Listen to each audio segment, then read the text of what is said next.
జమిలి ఎన్నికలకు సంబంధించి మరో ముందడుగు పడింది. వీటికి కేంద్ర కేబినెట్ ఆమోదం తెలిపింది.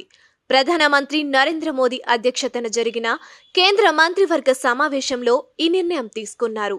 ప్రస్తుతం కొనసాగుతున్న పార్లమెంటు శీతాకాల సమావేశాల్లోనే జమిలి ఎన్నికల ముసాయిదా బిల్లులను ప్రవేశపెట్టే అవకాశం ఉందని సంబంధిత వర్గాల సమాచారం. దీంతో కీలక బిల్లులు సభ ముందుకు వచ్చే అవకాశమున్న నేపథ్యంలో 13, 14వ తేదీల్లో తప్పనిసరిగా సభకు హాజరు కావాలని తమ ఎంపీలకు బీజేపీ, కాంగ్రెస్ విప్ జారీ చేశాయి.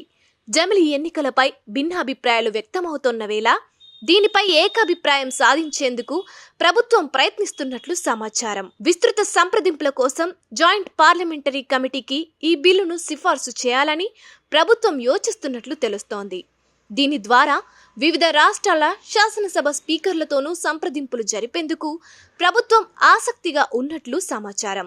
దీంతో పాటు వివిధ రాజకీయ పార్టీల ప్రతినిధులు, అన్ని భాగస్వామ్య పక్షాలకు అవకాశం కల్పించనున్నట్లు సంబంధిత వర్గాలు వెల్లడించాయి. పార్లమెంటు నుంచి పంచాయతీ వరకు అన్ని ఎన్నికలను ఒకేసారి నిర్వహించడంపై మాజీ రాష్ట్రపతి రామ్నాథ్ కోవింద్ నేతృత్వంలో రూపొందించిన నివేదికను భారత రాష్ట్రపతి ద్రౌపది ముర్ముకు ఈ ఏడాది మార్చిలో అందించారు.